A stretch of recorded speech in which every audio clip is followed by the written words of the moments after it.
Alright everybody, welcome back to another severe storm from our weather forecast. Let's jump right into it here because we have a lot of weather stuff to talk about here.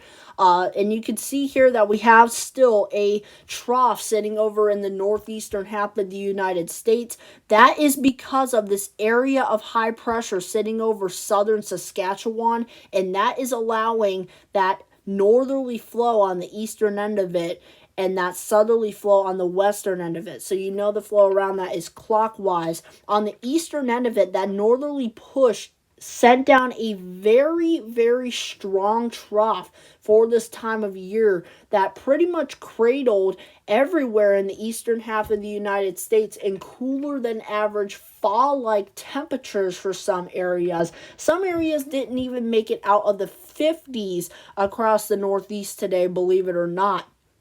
But that is all going to change by the time we head in towards this weekend, as this dominant area of high pressure is going to begin to move east from its home base, and it is beginning to show signs of strengthening by the time we head in towards Saturday, meaning that the heat with this is going to be very, very, very potent, meaning 100+ degree temperatures would be possible, along with heat indexes well above 100 degrees. Very much possible here. And that doesn't change as we go into Tuesday into Wednesday, as this ridge is going to be dominating pretty much half of the country by the time we go in towards this time frame. This circle region, I think, will get the worst of it by Tuesday afternoon, with the potential for high 90s and 100s ultimately. But definitely everywhere in that circle region where that trough could, or that ridge could potentially see some dangerous heat.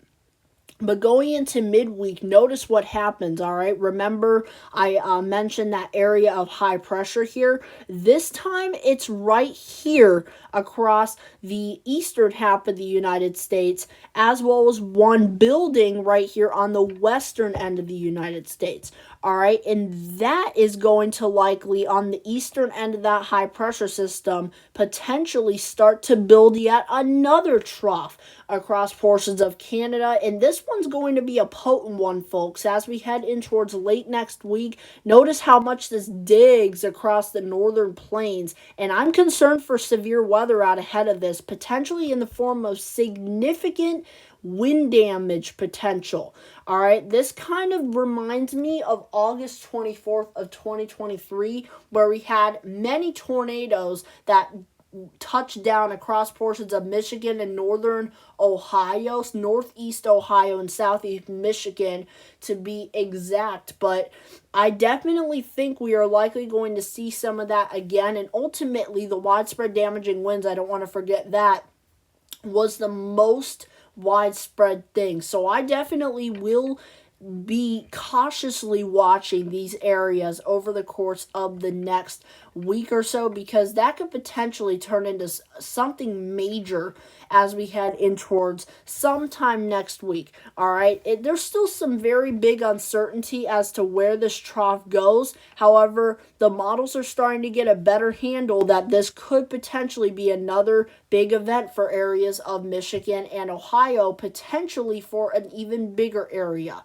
So we need to monitor that closely as we head in towards late next week. All right, folks, now let's take a look at a more surface-based look at our temperature anomalies here. Remember how I said we have this huge trough that's digging down in the eastern half of the United States? Well, look at this. These areas of green and pink, even, and purples, are indicating areas of 10 to 15 degree temperatures below average. All right, so if your seasonal average is 85 degrees, you're likely going to be near or below 70 degrees, all right? And like I said, that's why we've seen that across this area where we haven't gotten out of the 60s and 50s all day, yesterday and today.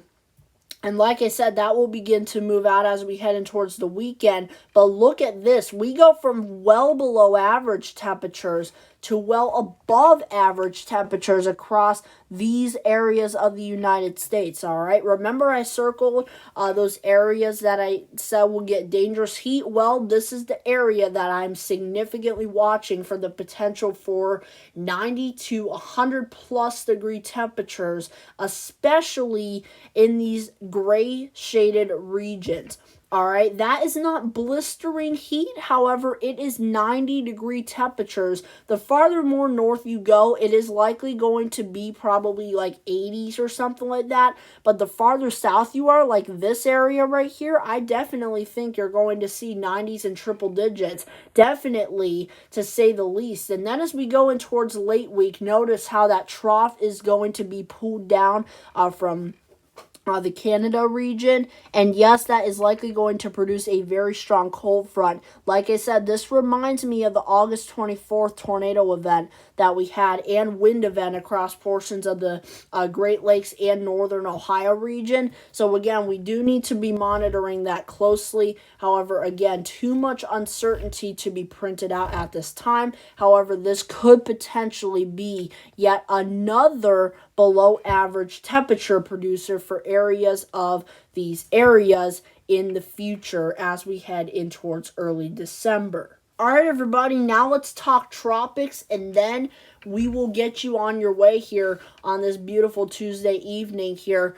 Notice that we have a lot of tropical moisture sitting out here in portions of Florida and the Gulf of Mexico and the Atlantic. Notice as we head all the way past this weekend in towards next week that we are pretty quiet. However, a tropical wave has been showing potentially developing across areas of the Caribbean there, and this little area right here could potentially gain some development in towards the long term. So we're going to need to monitor that closely because that could potentially need some looking attention as we head in towards that next week time frame.